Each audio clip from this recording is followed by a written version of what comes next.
할렐루야. 하나님께 영광의 박수 올려드리겠습니다. 자, 우리 예수 그리스도를 더 알기를 원하는 우리의 간절한 마음속에서 주님이 자신을 계시하신 이 거룩한 말씀을 우리가 함께 보겠습니다. 마태복음 3장입니다. 마태복음 3장. 그때 세례 요한이 이르러 유대 광야에서 전파하여 말하되 회개하라, 천국이 가까이 왔느니라 하였으니 그는 선지자 이사야를 통하여 말씀하신 자라. 일러스되, 이게 이사야서 40장 3장 말씀이죠. 광야에 외치는 자의 소리가 있어 이르되 너희는 주의 길을 준비하라, 그가 오실 길을 곧게 하라 하였느니라. 그러니까 그대로 마태가 이사야서 40장 3절을 인용한 거예요. 이 요한은 낙타 털 옷을 입고 허리에 가죽띠를 띠고 음식은 메뚜기와 석청이었더라.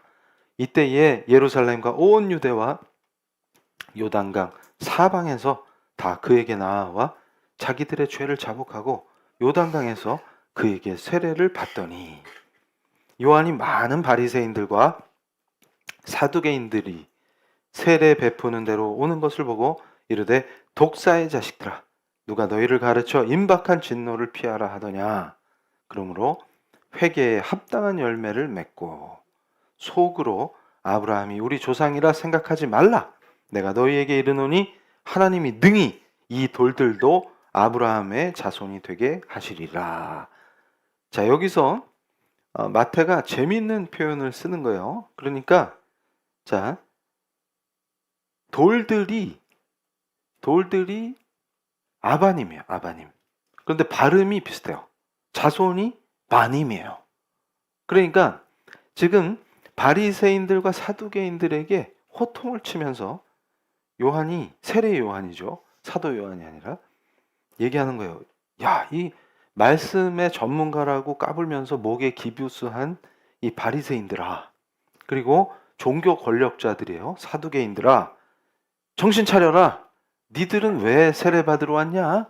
이게 굉장히 중요한 말씀이에요. 이게 무슨 말이냐면, 이 사람들은, 사두개인들은 종교 권력자들이고 바리새인들은 쥐들이 종교 전문가 아니에요 지금? 오히려 예수님을 핍박하고 예수님이 메시아가 아니라고 죽이려고 달려들던 쥐들이 전문가인데, 아니 근본도 없는, 무슨 아침 연속극도 아니고, 아침 연속극 보면 항상 얘기하잖아요. 이 근본도 없는 것이 이러잖아요. 그러니까 지금 이 바리새인이나 사두개인 입장에서는 근본도 없는 세례 요한한테 왜 세례를 받으러 와? 그 얘기예요. 지금 그러니까 이거 목에 기부스한 것들 그러는데, 세례 요한의 표현이 멋지죠. 이 독사의 삐삐, 독사의 자식들아 이래야 되는데, 자식이란 말보다 저는 그 있잖아요, 그게 더 앞서기 때문에. 그런데 지금 여기서 뭐냐면, 니들이 아브라함의 자손이라고 뻐기지 마라 그거예요. 하나님이 원하시면, 발음도 비슷해요. 그래서 이게 언어 유희를 통해서 이거 마태가 좀 센스가 있어요.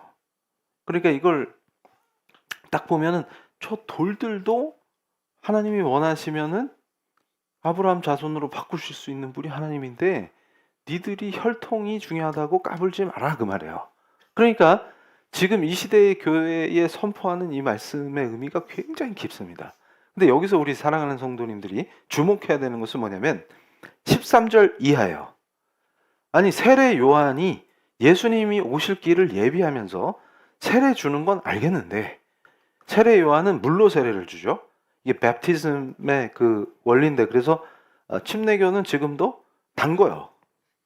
이게 이제 이때 그 베프티스트 존이란 말이에요. 이 어파슬 존하고 구별하는 거예요. 그런데 이때 세례 줄 때 담궜기 때문에 지금도 담근다. 이거 이제 신학적으로 논쟁하면, 지금 오늘 이게 중요한 게 아니라 핵심이 어디냐면, 그러면 세례 요한이 물로 세례 주는 건 알겠는데, 그리고 지금 안 거예요. 지금 사람들이 사막으로 와서 석청과 이 메뚜기 잡아먹고 있는 이 근본도 없어 보이는 요한한테 왜 다 세례를 받느냐?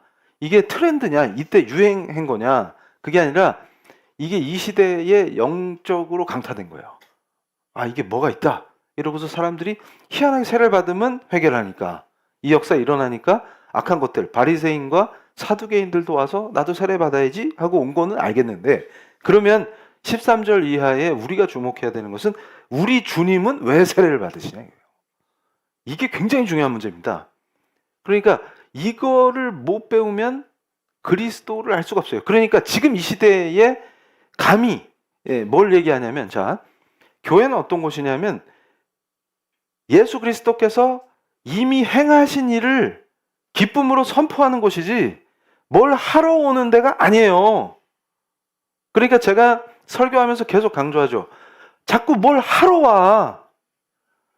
그러니까 지금도 제가 그러잖아요. 우리 교회를 은혜로 세워주시고 하나님께서 준비시키고 계신다. 그러면 인내심을 갖고 준비를 해야 돼요, 우리는. 그러니까 그게 무슨 말이냐면 그가 행하신 일을 우리가 선포하는 도구로 쓰일 거기 때문에 지금 세례 요한이 했던 일을 하라고 하시는 것도 아니에요. 그러니까 지금 착각하고 있는 게 지금 이 시대에 예수께서 십자가와 부활로 다 성취하신 이 시대에 우리가 할 일은 메뚜기 먹는 거 아니에요. 그럼 어머 목사님 저는 메뚜기 간식 최애 간식인데요. 그거 상관없어요. 메뚜기를 먹든 뭘 먹든 그거 자유인데 그거 하라는 거 아니라고요. 그러면 또 보면 무슨 사막 교부 어쩌고 사막 여우는 잘하는데 제가 교부도 잘 알죠. 근데 그거 비하하는 거 아니에요? 그럼 또 어디 사막에 짱 박혀서 매일같이 석청 먹고 당뇨 있는 사람은 큰일 나요. 그거를 하라는 게 아니라고요. 지금 아니라고. 예수님이 오시는 걸 예비하는 거지 지금 이분은. 우리가 예수님이 벌써 오셔가지고 부활 승천해서 통치하고 계신데 성령의 역사를 누리고 있는 사람들이 뭘 또 석청을 먹어. 간식으로 드시오. 사역하고 아무 관계 없어. 그러니까 이게 메뚜기와 석청을 먹는다 이게 무슨 뜻이냐면 그냥 뭘 해야 되는 줄 알고 난리다 그 말이에요. 그래서 교회에 오면은 뭐해요 가만히 있어라. 우리는 뭘 하는 게 아니라 뭐라고요? 그렇죠. 이미 행하신 거를 선포하고 증거하는 사람들이에요. 그럼 증거할 준비를 해야지 지금. 그러니까 제가 자 추수감사절까지 우리가 홍해가 열릴지어다 하면서 말씀으로 무장하고 나가는 게 이 출애굽을 해야 되니까. 그러면은 홍해가 갈라지는 걸 못 보면은 광야에서 봤는데 뺑뺑이 40년 돌았단 말이에요 지금. 그러니까 하나님께서는 지금 원하시는 게 뭐냐면 빨리 뭘 해라가 아니라 진짜 내 새끼들을 그 품에 거두셔서 키우는 거예요 지금. 우리는 그의 기르시는 양이에요. 그래서 제가 영국에서 공부할 때 제일 충격받은 게 리얼타임으로 양을 관찰하면서요. 이거구나. 그러니까 왜 비유가 맨날 양이지? 소가 아니고? 송아지가 훨씬 귀여워요. 우리 친근하고 매 하면. 근데 양은 자세히 보면 그렇게 썩 귀엽진 않아요. 근데 왜 맨날 양이지? 그러는데 얘가 안 움직여요. 그래가지고 꼬리도 짧아갖고 그 양을 괴롭히는 거 있어요. 이렇게 톡톡 쏘는 애 등애라고. 그래서 제가 모르고 스킨 바르고 그 옆에 가면 걔들이 저한테 와요. 양을 버리고. 이해가 되시죠? 그런데 이 양은 그걸 쫓을 수도 없는 게 꼬리가 짧아서 손은 이렇게 탁치기라 하면 파리가 도망치는데 얘는 뭐 어떻게 할 길이 없어요. 이해가 되시죠? 그게 양이다 그거예요. 그러다가 목자가 좌로 하면 좌로, 우로 하면 우로. 그다음에 털 깎여 그럼 좀 이렇게. 절대 우리 집 고양이는 그렇게 예뻐해도 제가 안으면 바둥거리고 원하지 않는다 이거예요. 지가 원할 때만 오고. 그러니까 지금 하나님은 고양이를 키우시는 게 아니라 양을 키우신다고요. 이게 확 와야 돼요. 그러니까 우리가 뭐예요? 그의 기르시는 양이 되려면 좀 가만히 좀 있으라 그 말이에요. 나대지 말지어다. 그리고 예수님이 왼쪽 예스 하고 딱 따라가고 오른쪽 그럼 하이 이러고 딱 따라가고 이렇게 해야 된다. 이렇게. 그게 딱 이해가 돼. 그런데 여기서 중요한 게 그럼 우리는 지금 준비를 하라. 이것은 그대로 예수의 증인들로 일어서서 이제 나가는 거예요. 함부로 설치면 안 돼요. 그러니까 우리가 뭘 하러 왔다, 이 관념을 버려야 돼요. 우리는 그대로 그가 이루신 것, 그가 이미 행하신 것 안에 젖어 들어가야 돼요. 그리고 우리 삶이 연합되지 않으면 아무것도 아니에요. 그러니까 제가 지금 꾸준히 1년 넘게 해온 사역이 뭐냐면 말씀을 먹어야 되는 거예요. 그러면 주님이 주시는 그 신선한 풀을 뜯어먹고 우리가 성장해야 돼요. 그대로. 그 상태에서 양떼를 모시는 대로 우리가 가면 되는 거예요. 우리 스스로 막 뭘 해야지, 뭐 캠페인 벌이고 난리 났네. 그거 아니다 그 말이에요. 그래서 자, PPT를 보여주시면 세례 요한은 뭐 하는 사람이냐? 그러면 역사적으로 굉장히 중요한 거예요. 성경은 역사예요. 그러니까 무슨 말이냐면 하나님이 실질적으로 우주를 통치하시고 그가 그 백성들에게 선포하신 말씀이에요. 그러니까 안 믿는 사람한테 성경은 의미가 없어요. 그런데 우리에게는 지금 말씀하십니다. 그러니까 이건, 이 역사성은 어마무시한 거예요. 무슨 얘기냐면 1세기 때나 지금이나 그 시대의 간격을 초월해서 그대로 하나님은 우리에게 직접 말씀하시는 게 완전히 계시된 성경을 통해서 말씀하시는 거예요. 그러니까 중요한 게 뭐냐면 세례 요한이 한 뭐냐 이 사람. 그러면 중요한 역할을 하는 게 율법과 복음을 잇는 다리예요. 연결자예요. 그러니까 무슨 말이냐면 그리스도를 증거하죠. 그래서 나는 신발도 못 드는 존재예요. 진짜 우리 주님이 오시면, 그러니까 여기서 중요한 게, 제가 이걸 한 번 더 깊이 있게 설명할 건데, 세례 요한은 물로 세례를 주는데 우리 주님이 오시면 성령과 불로 세례를 준다고 하셨어요. 그러니까 그걸 선포하러 예비자로 세웠다 그 말이에요. 그런데 그것은 뭐냐면, 자 다음 페이지, 이게 죄를 사해 주시는 그 은혜와 아주 밀접해요. 무슨 말이냐면 율법의 마지막 선지자예요. 그러면서 동시에 복음의 첫 선포자예요. 그럼 복음이 뭐예요? 예수 그리스도 그 자체입니다. 그러니까 우리가 진리가 너희를 자유케 하리라 라고 할 때 그게 무슨 말인지를 몰라요. 그러니까 맨날, 아니 교회 와서 진리를 찾고 있으면 어떻게 해? 진리는 예수 그리스도 그분이에요. 그냥 그 말이에요. 그러니까 베리타스 룩스 메아, 이게 무슨 말이냐, 이게 저한테는 회심 직후에 강타된 거예요. 진리는 빛인데 그 빛이 뭐냐, 이거 그냥 예수 그리스도 그분을 얘기한 거예요. 우리 그리스도인한테는 진리가 뭐예요? 그럼 뭐 거창하게 사는 산 물은 물이로다 이런 게 아니고, 그러면 또 뭐 할 말이 많어 또. 그러니까 뭐냐면 뭘 하러 온 사람들이 할 말도 많아요. 그러니까 뭔 말이 많아가지고 교회가 시끄럽다. 그러면 뭐예요? 자, 진리가 뭐예요? 그럼 예수 그리스도예요. 그럼 복음이 뭐야? 그분이에요. 그냥 그분으로 우린 살았다. 이게 복음이에요. 그런데 예수 그리스도 안에서라는 말이 기가 막힌 거예요. 모든 것이 그리스도 안에서라고 표현한다면, 그러면 그리스도 안에서, 그게 진리예요. 끝났다. 더 말할 필요도 없어요. 그분을 증거하는 거예요. 그분이 십자가와 부활로 우리를 구원하셨다. 딱 그거밖에 없어요. 그게 복음이에요. 바울이 한 거, 그거를 그 복잡하게 생각하고 헛소리 많이 하는 헬라 세계를 뚫고 들어간 거예요. 그러니까 정복하라 그러면 로마 제국이 정복하는 게 아니고 군대 풀어가지고, 그게 아니라 바울식의 정복이에요. 아무리 강력한 군대, 강력한 애들 우상 숭배가 판쳐도 그 도시에 들어가서 예수를 증거해버리는 거예요. 그러면 예수가 하신 일이 뭐예요? 십자가 부활 끝. 그러니까 제가 그 크리스찬이 된 뒤에 글을 쓰면 습관이 있어요. 꼭 맺을 때 끝 이렇게 써요. 그래서 이 습관이 어떻게 생겼지? 이게 성경이에요. 그러니까 무슨 얘기냐면 항상 머릿속에 뭐가 들어있냐면 십자가 부활 끝, 이게 머리에 박혀 있으니까 뭘 설명하고 나서 꼭 끝 이렇게 한다고. 끝났다 그거예요. 이미 예수께서 다 이루셨다 그 뜻이에요. 그럼 우리는 그 안에서 그걸 누리는 사람이라니까요. 그러니까 뭘 하러 와? 누리러 와야지. 그러면 우리가 열나 잘 누리면 우리 때문에 필 받아갖고 안 믿는 사람이 나도 예수 믿고 싶어 이렇게 되는 거예요. 이게 선교다 그 말이에요. 그래서 제가 뭐라 그랬어요? 선교는 하는 게 아니라 되는 거다 그랬잖아요. 그 원리가 이해가 돼. 그러니까 우리가 예수의 제자가 돼 있으면 우리가 가면 선교가 되는 거예요. 근데 자꾸 뭘 해야 돼. 그러니까 태권도 발차기 안 되는데 막 찍고 이래가지고 헛짓하고 가서 와 방언시킨다고 애들 붙잡아가지고 아이고 주여 너부터 회개해라. 현지인들을 그렇게 괴롭히면 나중에 그 벌을 어떻게 다 감당하려고 지금 그러잖아요. 세례 요한이 뭐라 그래요? 뻘짓하는 거 보고 독사의 자식들아 제발 좀 그만해라. 그러니까 여기서 뻘짓하니까 나가서 뻘짓하지 않냐. 그럼 예수는 누군지 얘기해봐. 그러면 그건 모르고요.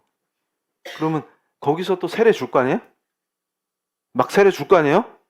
그러면 물어보자. 야 마태복음 3장에 나오는데 예수님은 불과 성령과 불로 주시는데 그게 뭔 뜻이냐? 갑자기 방언 터지면 그건데요. 그러니까 얘들 세례를 성령 세례를 주려면 애기들이 방언하도록 도와야 되는데 그럼 야 그 현지어랑 방언 너 구별할 수 있냐? 그건 모르겠는데요. 이렇게 되면 뭐야? 비참한 상황에 처하는 거예요. 그러면 여기서 그 궁금함은 제일 중요한 게 말씀인데 그러면 마태복음 3장 13절 이하에 예수님은 하나님이시라면서 왜 세례를 받았다요? 아니 그 현지에 똑똑한 청소년이 있다 칩시다.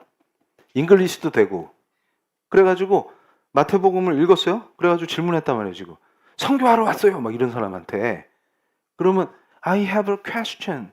그러고서 물어봤어요. 그러면 왜 지저스는 baptized? 이러면 뭐라 그럴까요? 하나님이라며. 그러면 잘 보세요. 세례 요한이 짱 높네. 하나님을 세례 주는 사람이잖아요 지금. 대박. 그러면 세례 요한이 메시아다. 아니 메시아를 세례 줄 정도면 대박 아니에요? 어떻게 된 거예요 지금? 그러면 말을 해봐. 그러니까 빨리 방언해라. 주여 이렇게 되는 거예요. 이게. 그러면 중요한 게 뭐라 그랬어요? 예수를 전해야 된다 그랬잖아요. 알아야 전할 거 아니에요. 알아야. 이해가 확 되시죠? 아, 그렇구나. 그러니까 우리 목사님은 항상 말씀에 집중하는구나. 그럼 어떻게 돼요? 우리 사랑하는 성도님들을 다 제자로 세우시려고 작정했구나. 누가? 제가? 하나님이 그거예요. 그럼 이제 우리 성도님들은 말씀으로 딱 무장했다. 그러면 어디 갔어? 저하고 같이. 자, 우리 후원하는 독일의 그 난민 선교사님 있잖아요. 이 무슬림들이 유럽으로 도망치니까 기가 막힌 때가 왔다. 그래서 지금 우리가 후원하는 선교사님 있단 말이에요. 그럼 우리가 서두르지 않는 이유가 있어요. 우리 성도님들이 딱 걸어가면 어머야 예수의 향기가 나. 그럼 뭐 비싼 향수를 뿌려서가 아니고 목사님이랑 나갈 때 면세점에서 향수 좀 샀지. 이게 아니라 그 도착하자마자 뿌렸지가 아니라 우리한테서 나는 향수는 뭐예요? 예수의 향기. 그러면 보세요. 현지인들이 저기는 뭔가 다르다. 이럴 때 딱 질문하는 거예요. 예수님은 왜 세례를 받으셨대요? 그럼 거기서 딱 앉아봐. 이러면서 예수를 증거하면서 거기서 우리 성도님들이 이제 기도의 능력도 나타나는 거예요. 그 친구를 기도해 주니까 야가 막 은혜를 받아가지고 막 말씀의 능력에다가 성령이 역사하시니까 막 잘은 모르겠지만 그 예수를 더 배우고 싶어요. 막 이러면서 간다 그 말이에요. 그러면 어제까지는 무슬림이었는데 우리 목사님이 후원한 그 교회 가서 저도 배우고 싶어요. 그러면 이제 얘가 그 유튜브에 지네 나라면 아랍어 자막 깔고 이제 듣는다고 이제 제가 한국에서 설교한 거 그러면서 이제 말씀 공부하고 이러면서 어떻게 되는 거예요? 제자가 세워지는 거예요. 그러면 그 친구가 세워지면 어떻게 되는 거예요? 이제 다른 난민을 또 세우겠네? 이게 뭐 제자가 제자 삼고 그럼 뭐라 그랬어요? 선교는 하는 게 아니라 되는 거라고요. 우리가 제자가 돼 있으면 가면 또 제자가 생겨요. 이거다 그거예요. 이거였구나. 근데 여기서 중요한 게 그럼 목사님 딴 길로 새지 마시고 빨리 예수님이 왜 세례를 받았는지 그것부터 좀 얘기를 하시고 다른 얘기를 하십시오. 그리고 제가 또 순종해서 또 흥분하면 안 되기 때문에 그래가지고 이제 PPT를 보여주시면 제가 정리를 딱 해왔어요. 이 세례의 의미가 뭐냐? 그러면 다음 페이지 이게 중요하다. 칼바르트를 알지도 못하면서 비판하는 애들이 또 이거 가지고 뭐라고 할까 걱정했지만 제가 걱정 한 개도 안 해요. 네 마음대로 떠들어라. 독사의 베이비들아. 이렇게. 그러니까 무슨 얘기냐면 이 마태복음 주석에 있어서 칼바르트가 굉장히 깊이 있는 얘기를 했기 때문에 저는 선입견 없이 그 부분에서 가장 성경에 탁월한 서기를 한 게 있으면 인용합니다.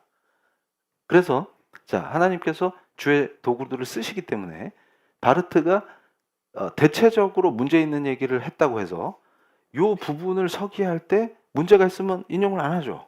그러니까 우리 기독교인들은 그런 수준에서 벗어나야 돼요.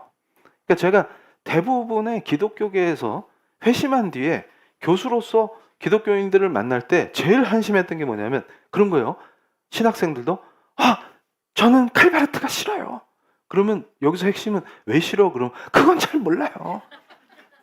이런 게 제일 처절하다. 저는 칼빈을 따를래요. 그럼 왜 따르는데? 그건 모르고 그게 대세라서요. 이러면 바보다 말이에요. 그런 애들 엄청 많아요.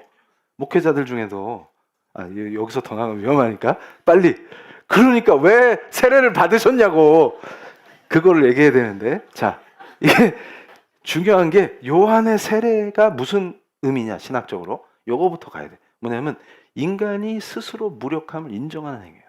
그러니까 세례를 주는 것은 인간이 무력하다는 걸 선언하는 겁니다. 이 얘기는 뭐냐면 형식적으로 내가 하나님 앞에서 완전히 항복한다는 걸 선포하는 거예요. 근데 그러기 위해서는 회개가 전제됩니다. 이게 기가 막힌 거예요. 그러니까 우리가 세례를 받는다는 것은 자, 거듭난다는 얘기인데 그걸 형식적으로 표현하는 건데 내가 완전히 항복하겠습니다를 표현하는 거예요. 그러니까 자, 하나님 앞에 예수 그리스도 앞에 눈물을 뚝뚝 흘리면서 주님 저는 항복합니다 하면 그 사람한테 세례를 준다고 말해요. 그 의미예요. 그걸 형식적으로 완전 표현하는 거예요. 자, 그래서 세례를 통해서 인간은 죄의 끝자락에 서서 내가 죄를 극복한 게 아니에요. 인간은 죄의 끝자락에 서서 하나님의 은혜 없이는 살 수 없다는 걸 고백하는 거예요. 그러니까 제가 토요일에도 주례를 했는데 얼마나 예쁜지 모르겠어요. 그게 뭐냐면 우리 기독교인들은 성령의 임재 속에서 혼인이 그냥 인간끼리 뭐 북치고 장구치고 하는 게 아니라 하나님 앞에서의 언약이라는 걸 믿어야 합니다. 그러니까 그것은 당사자 두 부부가 약속하는 거를 넘어서 그 부부가 하나님과 언약하는 거예요. 하나님과 약속하는 거예요. 우리가 하나님의 뜻으로 부부가 됩니다. 그것은 인간이 함부로 관여할 수 있는 영역이 아닌 영역으로 그 혼인을 예배로 올려드리는 의미는 그런 거예요. 그러니까 안 믿는 사람들이 예식하는 꼴을 보세요. 장난을 치고 거기서 뭐 친구들 불러가지고 개그를 하고 앉아있고 지금 그게 얼마나 신성한 자리인데 그런 짓을 벌입니까? 그런데 우리 기독교는 어때요? 예배로 드리니 얼마나 아름답냐고요. 복이 있을지어다. 그거예요. 그러니까 자 보세요. 그러니까 우리는 은혜 없이는 살 수 없어요.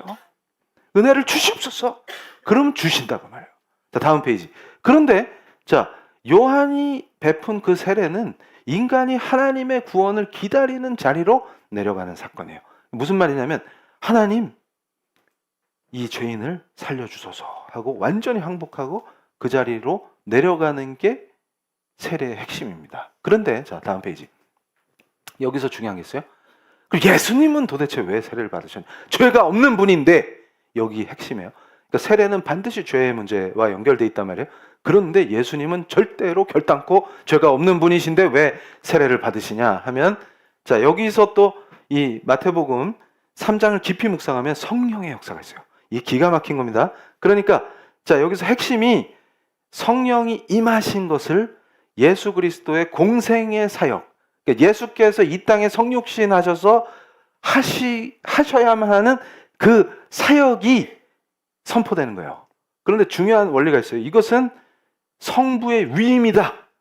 그러니까 그 누구도 감히 인간이 선택하고 인간이 베풀고 이런 게 아니라 하나님 아버지께서 성부 하나님께서 자, 이 신구약 전체를 관통할 때 제가 엄청나게 좋아하는 그 의미가 있어요. 뭐냐면 예수 그리스도께 우주를 통치하시는 모든 권한과 살아있는 존재를 심판하시는 강력한 권위와 권력과 능력을 성부 하나님께서 성자에게 완전 위임하십니다. 그러니까 무슨 말이냐면 이제 공생애의 사역과 십자가로 이루시고 부활 승천하실 그 예수 그리스도의 공생의 사역이 시작되었도다를 선포하는 거예요. 그러니까 중요한 것은 왜 그럼 세례를 받으시냐, 이걸 신학적으로 깊이 들어가면 죄인들과 같은 줄에 서신다는 거예요. 그가 은혜로. 그러니까 여기서부터 이미 십자가에 못 박히시기 전부터 예수 그리스도를 구주로 시인하는 모든 그의 제자들은 여기서부터 큰 은혜를 누려야 합니다. 무슨 말이냐면 하나님의 아들이신 우리의 구주 예수 그리스도, 그분은 유일하신 구세주십니다. 다른 길은 없어요. 인간이 구원받는 유일한 길은 예수 그리스도입니다. 근데 그 예수 그리스도께서 죄인들과 같은 줄에 서신 거예요. 그걸 보여주신 거예요. 왜냐하면 내가 너희와 함께 하겠다.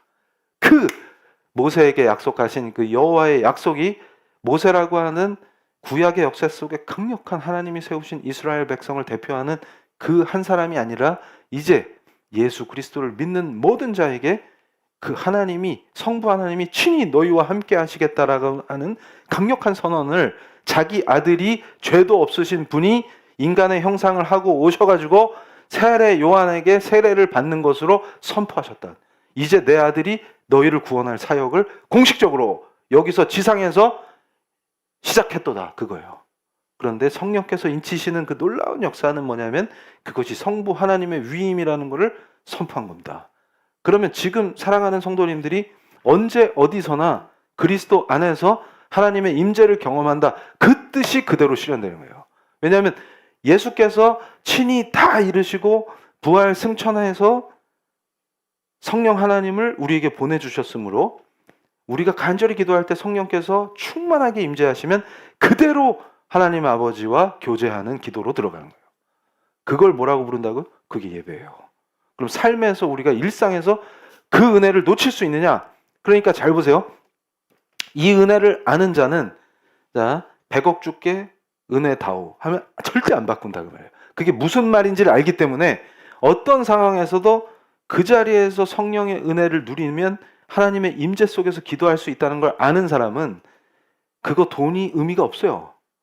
그러니까 그 기쁨, 그 joy, 그거를 박탈당하는 걸 오히려 두려워하는 거죠. 무슨 말이냐면 그걸 누리게 해주시겠다라고 하는 그 모든 구원의 역사가 이미 실현되어도다. 그럼 우리는 말씀을 통해서 그걸 알고 그대로 예수 그리스도께 나의 믿음을 시인하면서 그리스도 안에 있으면 그냥 그걸 누리게 된다고 말이에요. 근데 그 누림이, 지상에서의 이 누림이 그대로 어디로 가냐? 영원한 생명으로 이어지는 거예요. 그래서 예수님 다시 오시면 지금은 우리가 고난도 당하고 여러 가지 엎어지기도 하고 쓰러지기도 하고 여러 가지 상황 속에서 그 안에서 주님을 누리지만 이제 주님이 다시 오시면 최후 심판 속에서 완전한 은혜를 누리게 됩니다. 믿는 자들에게. 그러니까 지금 여기서 제가 한 번 더 구체적으로 설명하겠지만 성령과 불로 세례를 받는다는 의미는 강력한 구원의 선포예요. 이게 무슨 뜻이냐면 성령께서 역사하지 않으시면 죄인이 죄를 자복할 수가 없어요. 그리고 회개만 한다고 해결이 되는 게 아니라 회개하는 그 사람이 회개하게 된 것도 성령의 은혜일 뿐만 아니라 그 죄를 그리스도의 피로 씻어주시는 그 놀라운 구원의 역사 또한 뭐예요? 성령의 은혜로 그대로 누리는 거예요. 그럼 불은 뭐냐? 이럴 때 그거 생각하시면 돼요. 성경에서 불은 주로 심판의 의미로 쓰이는데 하나님을 묘사할 때 소멸하시는 불 이렇게 불러요. 여호와를 부를 때. 그러니까 무슨 말이냐면 이 성령으로 세례받는다는 것은 완전한 구원인데 그럼 구원받은 사람은 다 성령의 세례를 받습니까? 예스예요. 이걸 왜곡해서 악한 것들이 성도들을 가스라이팅 하는 거예요. 무슨 말이냐면 예수를 구주로 시인하는 참 성도, 예수 그리스도가 자기 사람이라고 선포하고 그 안에서 예배드리는 그 사람은 성령의 역사가 아니면 절대로 주님을 구주로 인정할 수가 없습니다. 아무리 설명을 해주고 성경 아니라 성경을 백독을 해봐요. 그 사람이 예수를 진짜로 믿나? 믿는 걸로 착각할 수는 있어요. 그런데 진짜 예수를 믿는다는 건 그런 뜻이 아니에요. 말씀 암송을 뭐 다 해도 친구약을 다 외웠다. 상관없어요. 그런 거. 뭐냐면 진짜로 나의 구주로 예수 그리스도 안에서 예배드리는 그 사람, 그 구원받은 그 사람에게 예수가 누구시냐 할 때 그 절절한 구주 예수님을 고백하는 그것은 성령이 아니시면 할 수가 없어요. 그러니까 바로 공생의 사역의 시작이 될 때 성령께서 그걸 확증하시는 거예요. 이건 아버지 하나님께서 위임하신다. 그 모든 사역과 심판과 구원의 그 능력과 통치를 내 아들에게 완전히 위임하신다. 그거예요. 그렇기 때문에 죄인들과 동렬에 서시기 위해서 그 하나님의 아들이 세례 요한에게 세례를 받는 걸 보여주시는 거예요. 그 의미다. 그래서 PPT 다음 페이지. 그래서 예수는 죄가 없으셨지만 죄인들과 자신을 동일시하기 위해서 세례를 받으셨습니다. 그래서 그분이 이제 성령의 그 위임의 상징을 통해서 성부께서 위임하신 그 권능과 능력과 모든 것을 가지고 이미 창세 전부터 삼위일체 하나님은 함께 하셨고 모든 것을 창세 전에 계획하시고 뜻대로 창조하셔서 통치하고 계시지만 그걸 특별히 우리를 구원하시기 위한 구속의 역사를 펼쳐가시는 과정에서 가시적으로 우리가 눈으로 보고 느낄 수 있도록 그 사역을 시작하셨다고 말이에요. 그래서 예수를 믿는다고 고백하는 지금 이 시대 우리의 그 고백 속엔 뭐가 있냐면 성령께서 만지셨다고 말이에요. 그러면 우리는 성령 세례를 받은 사람들인 줄로 믿습니다. 그러니까 이거를 막 갖다 붙이는 거예요. 그럼 불은 뭐예요? 소멸하신 그 하나님의 거룩하신 역사가 불이 임하면 하나님의 불이 임하면 그게 무슨 뜻이냐면 믿지 않는 자는 다 죽어요. 심판으로. 그래서 알곡은 남고 가라지는 다 태워버리십니다. 그러니까 우리가 출애굽 3장 묵상할 때도 동일한 말이 나왔어요. 그 태워서 없애버려요. 하나님께서. 그러니까 지금 교회를 괴롭히고 주의 종들을 괴롭히고 그런 자들도 회초리로 쓰시지만 결국은 불쏘시개예요. 쓰시고 나면 그 난로 불에 던져지는 거예요. 지금 태워주러. 그러니까 불 소멸하시는 불이신 하나님이 우리에게는 감격이다 그 말. 죽어야 될 죄인들에게는 죽음의 심판이지만 그러니까 우리는 뭐예요? 확실히 구원받았다라고 하는 세례의 의미가 성령과 불의 세례다 그 말이에요.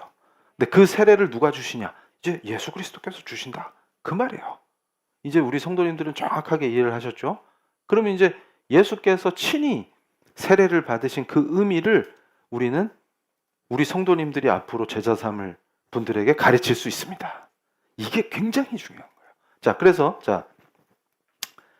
여기서 존 본헤퍼가 뭐라 그랬냐? 하나님의 뜻에 전적으로 순종하는 행위가 예수의 세례의 신학적 의미입니다. 그러니까 십자가에 이르기까지 계속되는 그 순종. 왜 하나님의 양이라고 부르냐? 양은 그냥 순종해요.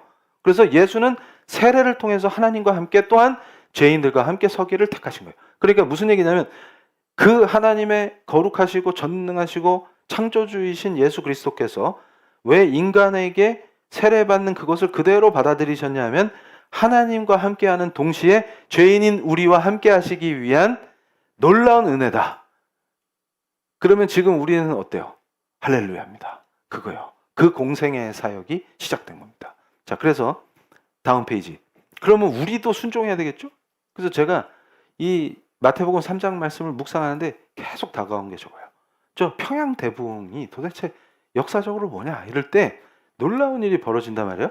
그런데 많은 우리 한국의 성도들이 착각하는 게 1907년이 딱 되면 갑자기 아이고 은혜 받아 이렇게 된 줄 알아요. 근데 그렇지 않아요. 이거를 이해해야 됩니다. 이럴 때 죄를 회개하고 성경으로 돌아오는 그 역사를 부흥이라고 하는 거예요. 이게 강력한 회심의 역사예요. 이 회심이 집단으로 일어나면 대부흥이라고 하는 거예요. 자, 다음 페이지. 그러니까 지금 길선주 목사가 평양 대부흥의 상징과 같은 목사님인데 장로였다가 목사가 된 게 중요한 게 아니라 지금 1907년에 대단한 역사가 일어날 때, 자 이제 제 얼굴 잠깐 보여주세요. 그 엄청난 대부흥의 역사라며. 저건 세계 기독교사에 기록될 역사예요. 그러니까 지금 영국의 웨일즈 대붕을 비롯해서 미국의 대각성 이런 역사 속에 평양 대붕은 정말 엄청난 역사예요. 기독교 전 세계 기독교 역사에서. 근데 저런 역사가 일어날 때의 상황을 제가 이제 많은 사료를 봤는데 이상규 교수님이 짤막하게 딱 칼럼 쓴 게 리얼하게 묘사가 잘 돼 있어갖고 1차 사료를 보면 되게 지루해요. 그래서 그걸 지루함을 견뎌서 제가 헤어가 없는 거예요. 근데 우리 사랑하는 성도님들께는 아주 스펙타클한 것만 제가 전해드리기 때문에 모발을 유지하실 수가 있습니다. 그리고 은혜 속에 바로 들어갈 수가 있는 거예요. 그러니까 무슨 얘기냐면, 자, 이게 바로 갑자기 1903년부터 슬슬 이게 하나님이 불을 떼시기 시작했는데, 성령의 불을. 그런데 7년 딱 되니까 1월 달에 아싸 하고서 성령이 임했다가 아니에요. 이게 뭐냐면 1907년에 사경회를 하는데 희한하게 냉담한 거예요. 냉담한 거예요. 분위기가. 집회를 해야 되는데 블레어 선교사님이 설교자였는데 말씀을 딱 들고 나오는데 냉담해요. 분위기가. 기도도 안 나오고. 그런데 중요한 역사가 이제 터지기 시작합니다. 뭐냐면 설교가 시작되는데 선교사님이 말씀을 선포하기 시작하는데 그리스도를 간절히 사모하면서 그리스도가 하신 일과 그리스도와 연합하는 성도의 은혜 이거를 말씀으로 막 선포하는데 그때 제가 뭐라 그랬어요? 아들의 영광을 나타낼 때 성령이 역사하신다. 그때 갑자기 성령의 역사가 시작된 거예요. 그러니까 우리가 제가 말씀드린 거예요. 기독교 전체 역사를 연구하면 이해가 됩니다. 거짓 교사들이 어떻게 성령의 역사를 거짓으로 성도들을 훑어내는지. 그러니까 신사도 운동에서 일어나는 일부 현상들은 성령의 역사와 역사 속에서 이것이 성령의 역사였다라고 하는 모든 역사와 견주어 볼 때 아무 관계가 없더라. 그런데 제가 또 비교 종교학 공부를 많이 해갖고 무속의 역사하고 너무 비슷하더라. 그래서 박사학위 논문까지 나온 거 제가 용산 시절에 소개해드린 거 기억나죠? 캐톨릭 대학 종교학과에서 신사도와 무속의 유사성 연구한 논문이 나왔다. 왜냐하면 너무 똑같으니까. 그러니까 무식하면 당하는 거예요. 속고. 그러니까 무슨 얘기냐면, 자, 선교사님이 설교를 하는데 예수 그리스도의 영광을 선포하는데 거기서 사람들이 은혜 속으로 확 들어가는 거예요. 이거는 그 마틴 로이드 존스 목사님 교회에서 있었던 성령의 역사도 런던 대공습 제가 설명해 드렸죠? 독일군이 공습을 해서 런던이 박살이 나는데 지금 교회에 폭탄 떨어지면 다 죽는 거예요. 근데 거기서 사람들이 완전히 은혜에 취해가지고 예수 그리스도의 영광을 막 견딜 수가 없는 거예요. 기도하고. 그러니까 목사님이 이거 베네딕션 축도를 못했다니. 사람들이 막 갈 생각이 없어. 막 그 말씀 선포 후에 막 성령이 임하시니까 견딜 수가 없으니까 그게 성령의 역사예요. 무슨 얘기냐면 여기서도 지금 사경회를 하는데 설교자가 그리스도의 영광을 선포하니까 막 성령의 역사가 일어나니까 냉담했던 사람들이 막 뜨거워지면서 뭘 한 거냐면 리더가 평양 장대영 교회의 길선주였다고. 근데 이분이 나중에 목사님이 되는데 거기서 성령 받고 첫 번째로 뭘 했냐면 죄를 고백해 버렸어요. 그러니까 회중 앞에서 죄를 고백하는 거를 일반적으로 하면 안 돼요. 제가 이것도 성경적으로 나중에 설명해 드릴 거예요. 간혹 그런 교회들이 있는데 그거 위험해요. 그런데 이 평양대부흥 때 이런 역사는 특별하기 때문에 가능하다고 말해요. 그러니까 프로그램으로 누가 나와서 자기 죄를 회중에게 고백하는 건 안 되는데 집회 속에서 자연스럽게 감동으로 하는 것은 막지 않습니다. 그거예요. 그러니까 뭐냐면 지금 길선주 그 평양대부흥의 상징과 같은 인물이 일어나서 뭘 자백했냐면 죄를 자백한 거예요. 그 PPT 보여주세요. 그게 뭐냐 그러면 친구가 죽으면서 잘 돌봐달라 하고 맡긴 유산을 그게 당시 미화로 $100 상당을 훔쳤다. 그래서 도둑질했다. 그런데 중요한 것이 자기가 이런 큰 죄를 짓고 교회 공동체 리더로 섬기고 있기 때문에 자기 죄 때문에 장대영 교회에 임하려고 하시는 하나님의 은혜를 맡고 있다. 이렇게 인정한 거예요.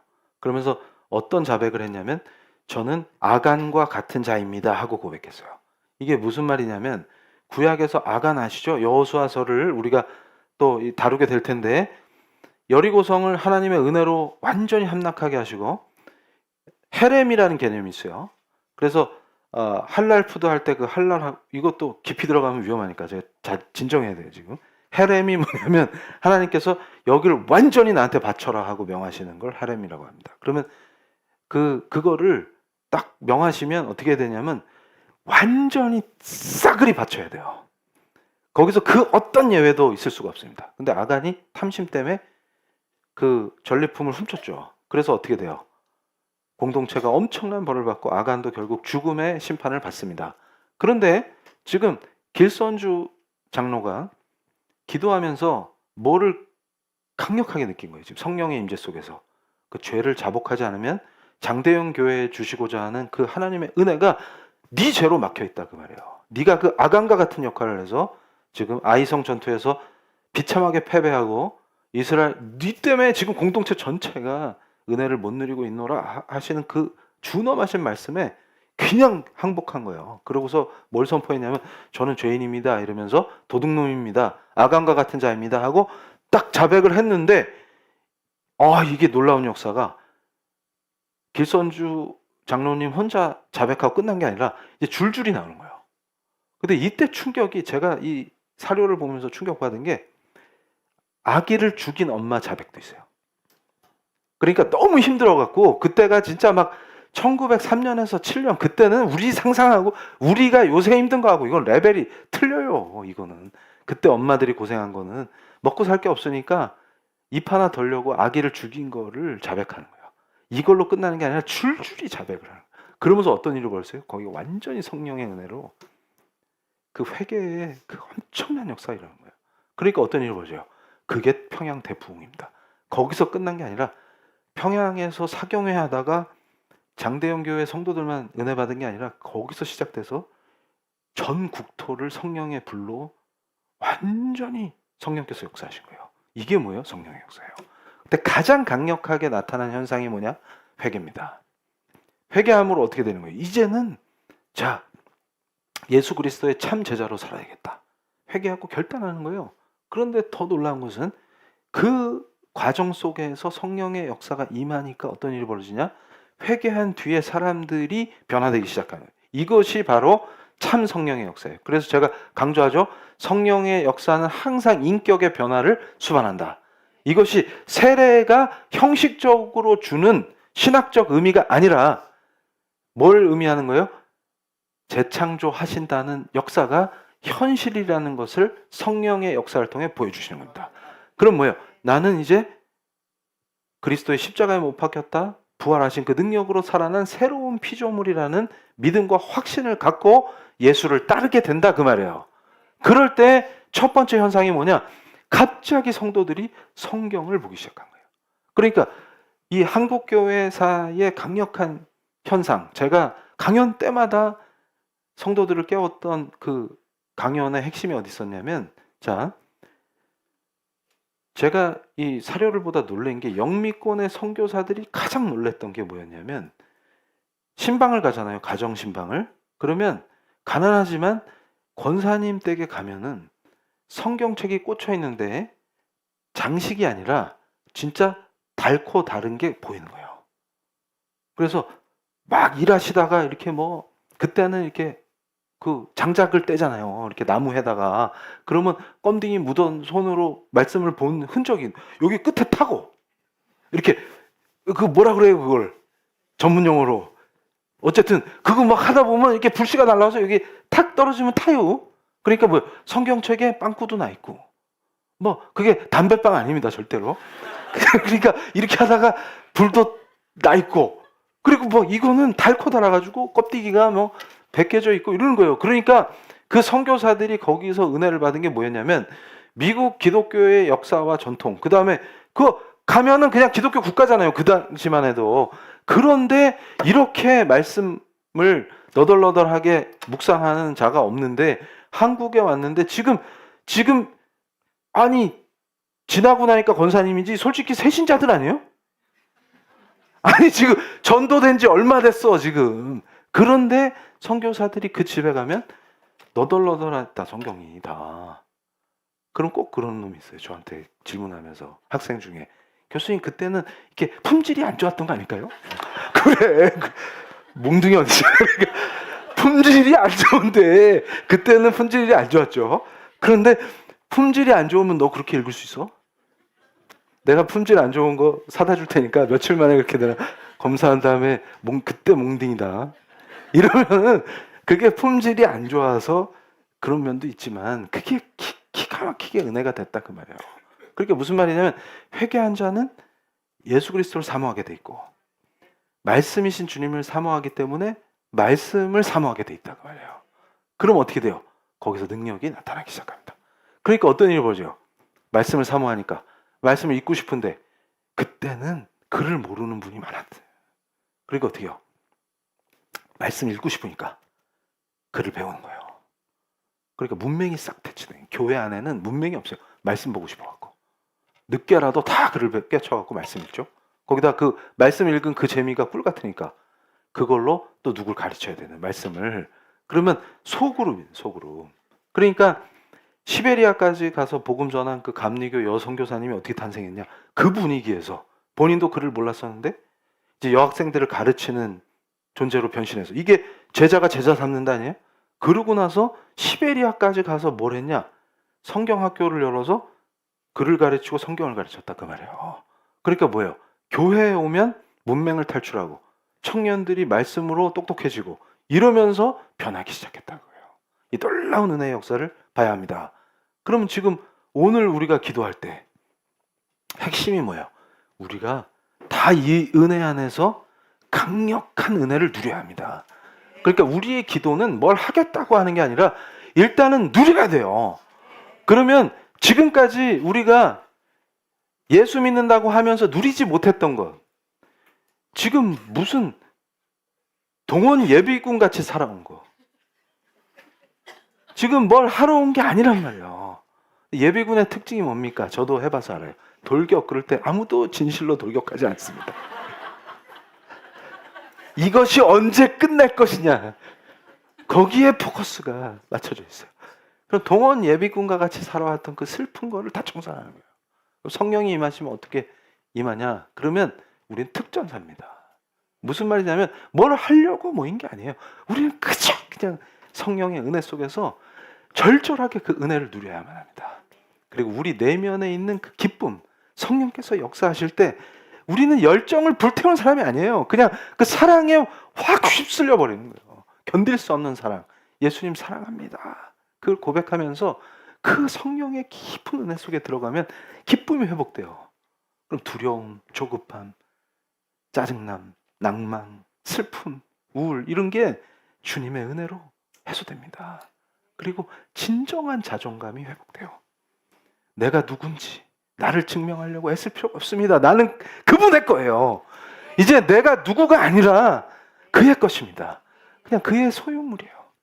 사랑하는 주님이 나를 너는 내 것이다 하고 불러주시고 성령으로 세례 주셔서 나를 이미 구원하셨기 때문에 우리는 그냥 하나님 아버지의 그 귀한 아들, 딸의 그 지위를 누리면 됩니다. 이제 첫 번째 기도는 주님 잘못했습니다. 제가 앞서가려고 했던 거, 제가 주님을 이겨먹으려고 했던 거, 주님을 무시했던 거, 그러면서도 이 세상 속에서 저는 왜 갖지 못했습니까? 저는 왜 그런 것들을 주지 않으셨습니까? 원망하면서도 주님을 외면하고 주님을 멸시하고 주님이 개입하시는 것을 거부하고 내 맘대로 내 뜻대로 할 겁니다 했던 그 악했던 모든 시간을 예수 그리스도의 도우시고 구하시는 그 못자국난 손길을 뿌리쳤던 그 모든 것을 주님 회개하길 원합니다. 주님 이곳을 성령으로 덮으셨어. 오늘의 말씀 선포가 오직 우리의 머리 되시는 예수 그리스도의 영광이 되길 원합니다. 우리가 하나님의 말씀 앞에 경외함으로 떨며 무릎 꿇고 오늘 이 자리가 우리의 자아가 완전히 십자가에 못 박히며 우리의 왕 되시는 예수 그리스도 앞에 완전히 항복하는 시간이 되기를 원합니다. 이제는 우리가 누리게 하여 주시옵소서. 예수가 다 성취하신 그 놀라운 은혜를 누리지 못했던 어리석음과 나의 생각과 투쟁하듯이 살아온 그 삶들과 상황마다 나를 입증하려고 발버둥 쳤던 그 어두웠던 시간들을 주님 성령의 거룩하신 불로 다 태워 주시옵소서. 죄도 남지 않게 하여 주시옵소서. 성령의 기름 부음 속에서 우리가 충만히 누리게 하여 주시옵소서. 이곳에서 기도하는 그 누구도 한 사람도 나고됨 없이 거룩하신 예수 그리스도의 막대기로 안위하시는 사랑받는 양들이 되게 하여 주시옵소서. 그 안에서 예수의 사랑이 얼마나 큰지, 그 예수의 품 안에서 이제는 제발 사랑받는 자녀들로 하나님 아버지의 품속에서 한없이 그 사랑을 누리고 하나님이 보증하신 성령께서 부어주신 그 은혜와 희락을 누리는 사람들로 변화되게 하여 주시옵소서. 이제 우리의 성도의 삶이 완전한 희락이 회복될지어다. 성령께서 도우시며 성령으로 안아주시며 성령으로 안수하시며 우리 성도들 삶이 그 내면의 깊은 희락이 회복되게 하여 주시옵소서. 우리가 첫 번째 기도는 희락이 회복되기를, 우리의 마음에 기쁨이 부어지게 하여 주시옵소서. 예수를 따를 때 현실은 답답하고 어두워도 주께서 인도하심으로 나를 사망의 어두운 골짜기에 홀로 내버려 두지 않으시며 그 거룩하신 손으로 나를 붙드시고 안위하시며 이 골짜기를 통과케 하시며 골짜기를 지난 뒤에 놀라운 은혜의 사랑의 놀라운 폭포수가 펼쳐질 줄로 믿습니다. 영원히 목마르지 않는 생명수가 샘물과 같이 솟아나는 것이 아니라 폭포수와 같이 부어주실 줄로 믿습니다. 어둠과 절망의 역사 속에서 믿음의 선배들이 성령의 충만한 은혜 속에서 현실을 극복하고 오직 주님의 사람들로 변화되며 희락을 회복하며 절망의 역사 속에서도 희망을 잃지 아니하고 소망을 바라보며 예수와 연합했던 그 놀라운 역사가 지금 이 시대에 머리 숙여 간절히 기도하는 우리 성도들에게 임하게 하여 주시옵소서.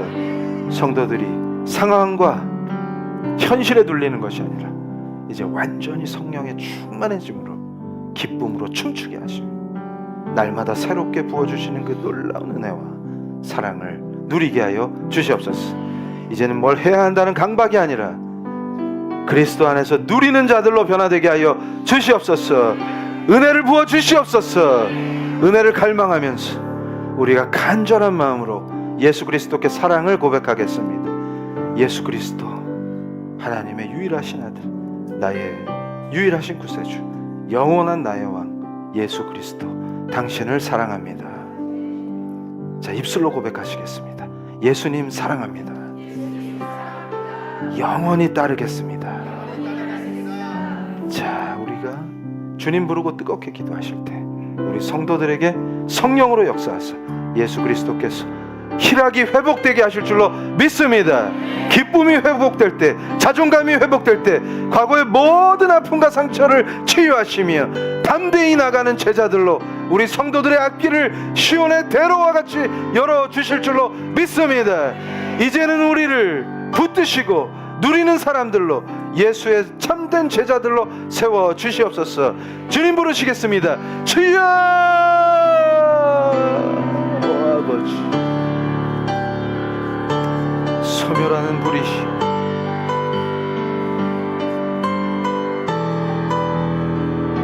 소멸하는 불이시 여호와 하나님, 그 전능하시고 전지하신 능력으로 성령의 충만함 속에서 우리 성도들을 만져주시옵소서. 이제는 헛되고 헛된 것들에 속지 아니하게 하시고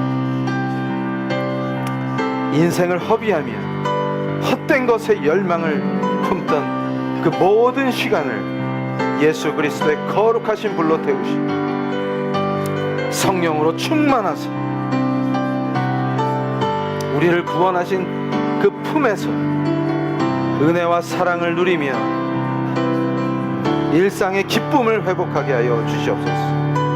예수 그리스도께서 우리에게 하신 일과 그 놀라우신 사랑과 은혜를 매일같이 누리게 하시며 이제는 우리를 압박하는 모든 강박으로부터 완전히 자유케 하시며 하나님의 은혜 안에서 우리가 하나님의 사랑을 누리며 예수 그리스도의 영광을 증언하게 하여 주시옵소서.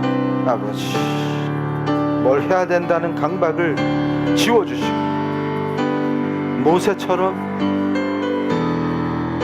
아버지 하나님이 사용하시는 사람들로 세워지길 원합니다. 왕 되신 그리스도의 온전한 통치와 목자 되신 그리스도의 인도하심을 받기를 원합니다. 간구합니다.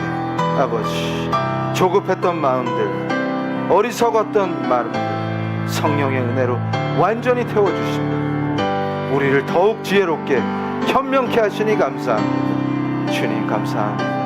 이제 모든 문제들이 하나님의 도우심과 친히 역사하심과 이끄심 속에서 풀려나갈 줄로 믿습니다.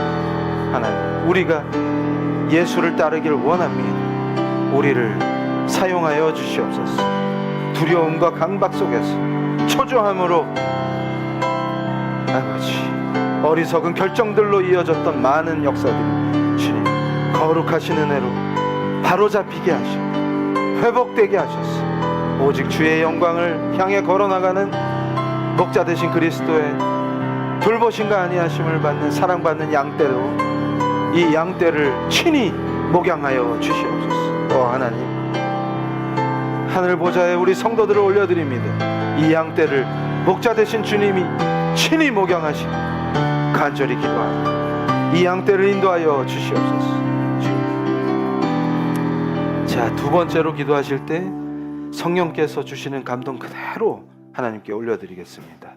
지금 이 자리를 기뻐하시며 예배로 받으시는 나의 하나님 감사합니다.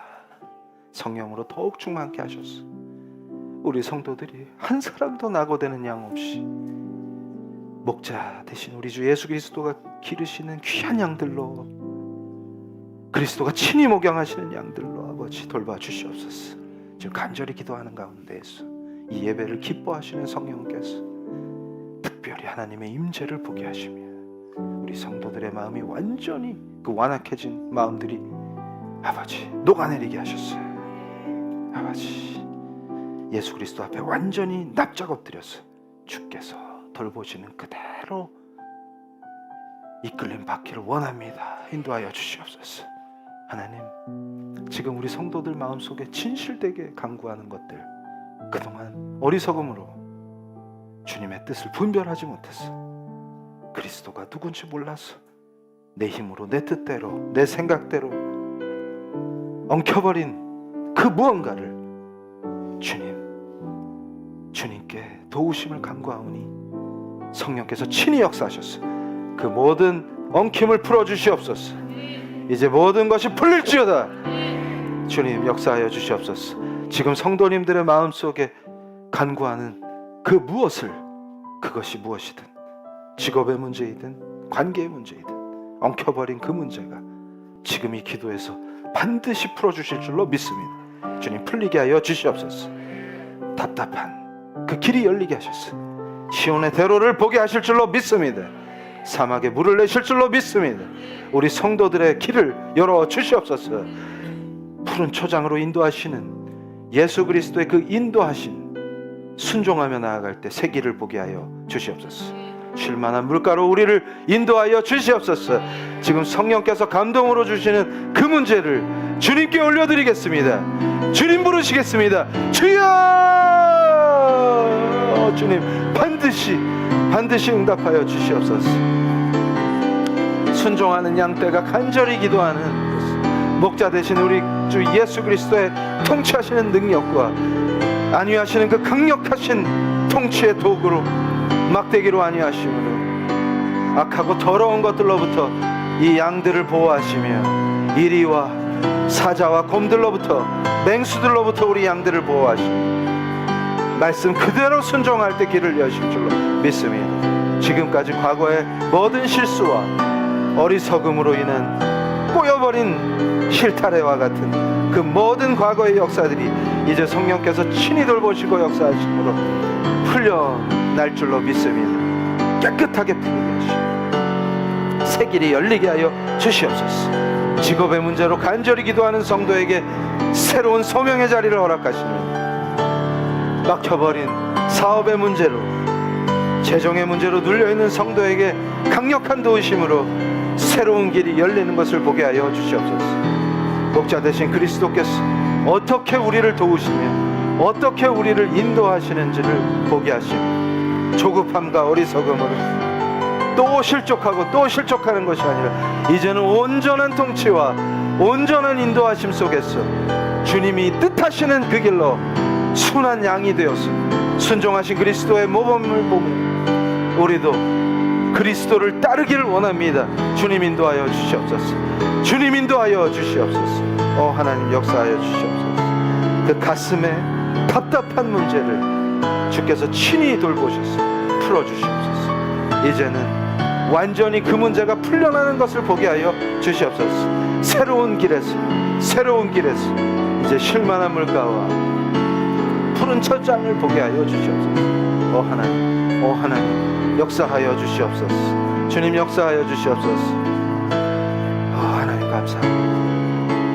하나님 감사합니다. 자, 우리 성도님들 지금 성령께서 감동 주시는 대로 마음속에 알게 하시는 그 놀라운 은혜 속에서 지금 성령께서 기뻐하시며 우리 성도들의 기도에 모두 응답하실 줄로 믿습니다. 굳건한 믿음을 가지고 기도할 때 지금 기도 속에서 감동으로 보여주신 그 쉴만한 물가와 푸른 초장을 붙잡겠습니다.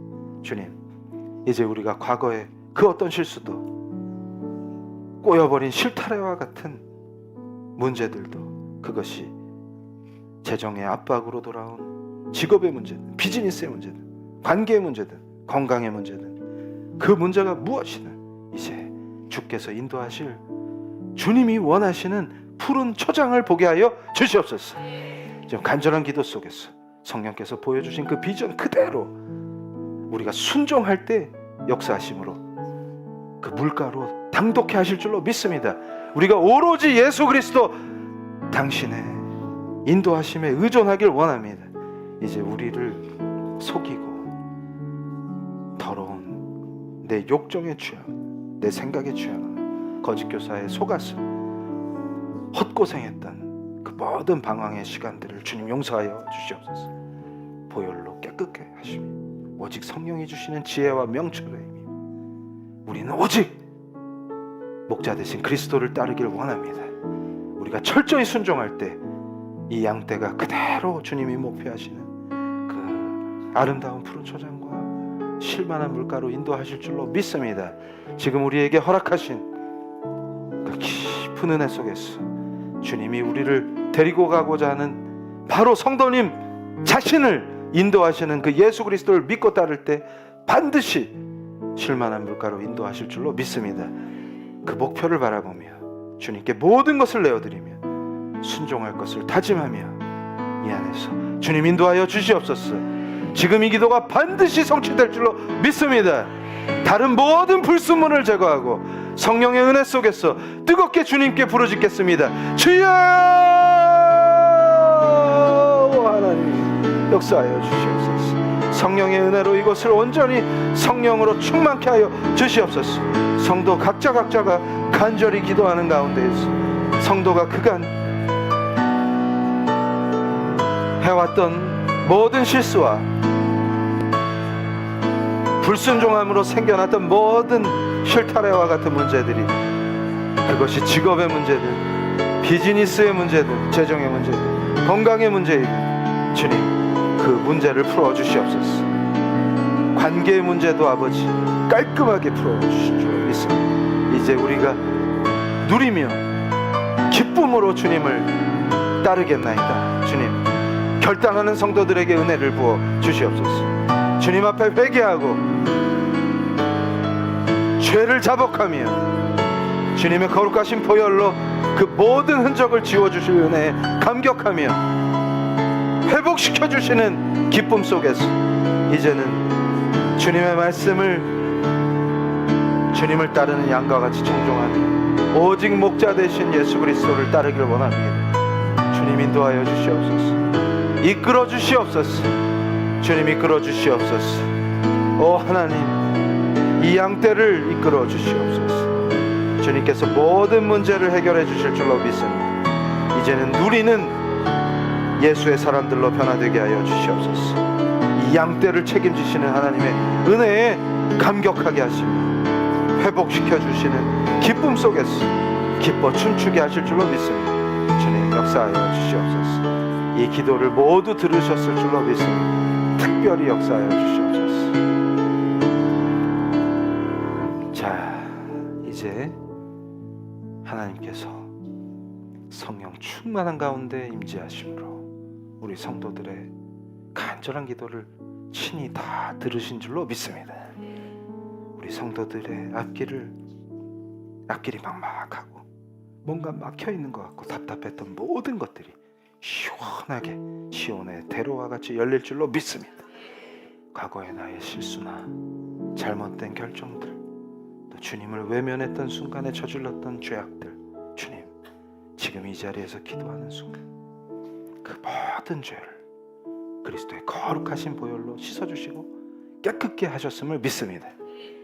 이제 그 어떤 과거의 일도 우리 성도들을 주관하지 못하고 이제 은혜로 우리 양떼를 맡아주신 예수 그리스도만이 우리를 주관하실 줄로 믿습니다.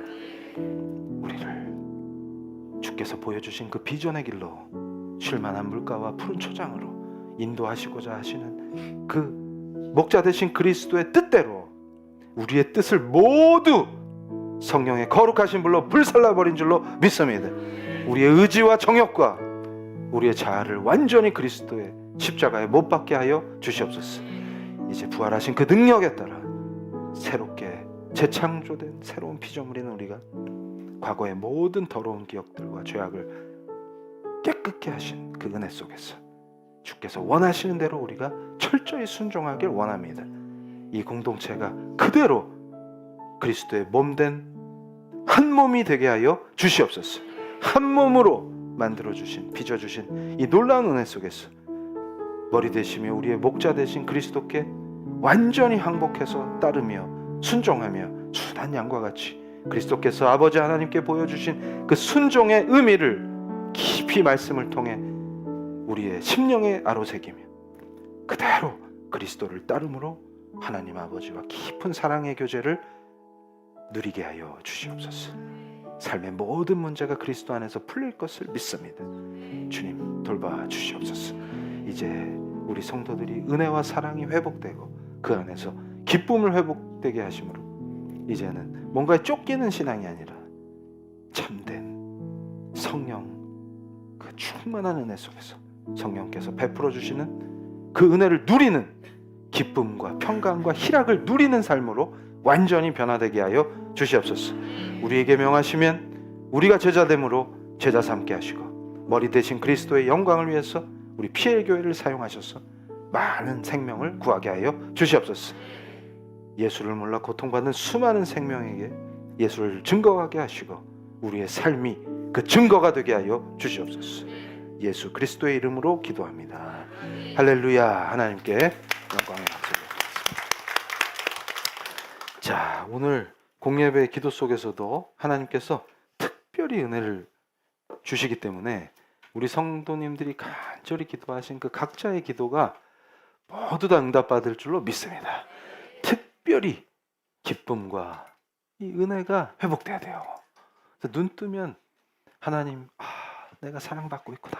그게 밀려오고, 예수님만 생각하면 좋아 죽겠고, 그리고 현실의 어려움과 문제들은 주님께 맡기면 주께서 다루어 주실 줄로 믿고 나갈 때 간증이 켜켜이 쌓이고 그게 증언이 돼서 이제 어려움에 빠진 영혼들, 예수 몰라서 방황하는 영혼들에게 담대하게 내 삶을 보라 하면서 예수를 전하실 귀한 제자들로 세워주신 줄로 믿습니다.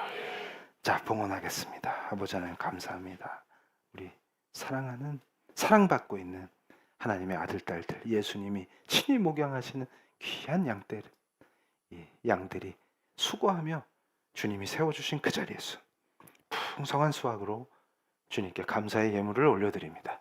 그 수고한 손길을 기억해 주시고 성도마다, 일터마다, 가정마다 하나님의 특별한 은총과 사랑의 은혜가 넘치게 하셔서 그 안에서 풍성한 수확으로 늘 기뻐 춤추게 하여 주시옵소서. 우리 PL교회 그 누구도 참된 성도라면 그리스도께서 다루시어서 그 누구도 생계로 어려움을 겪고 궁핍함으로 고통받지 않게 하여 주시옵소서.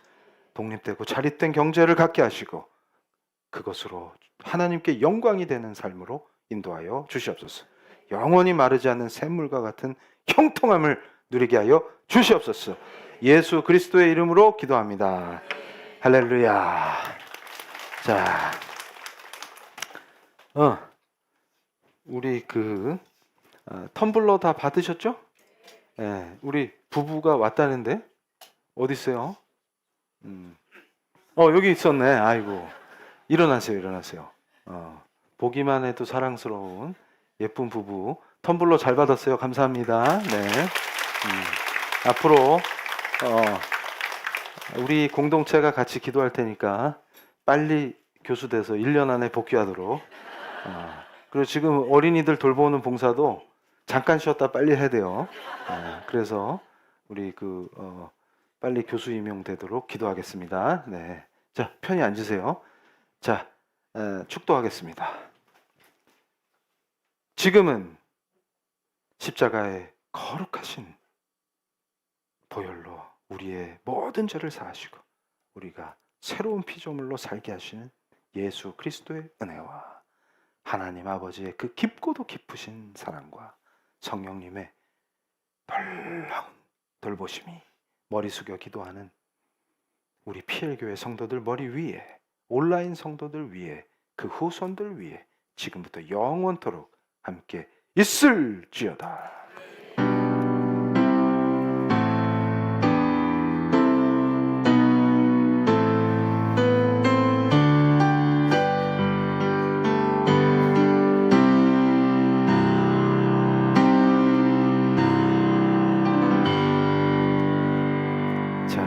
사랑하는 성도님들, 주님이 목자 되시면 인생이 바뀝니다. 그리고 오늘 간절한 기도 속에서 저한테 주신 비전이 우리 기도하는 지체들이 전부 다 주님이 목적하시는 쉴만한 물가에 도달해야 한다. 그걸 주신다고 확증하신 줄로 믿습니다. 그 믿음을 갖고 가는 거예요. 자, 그러려면 일단 홍해가 갈라져야 됩니다. 홍해가 할렐루야. 자, 목요일 예배 때 뵙겠습니다.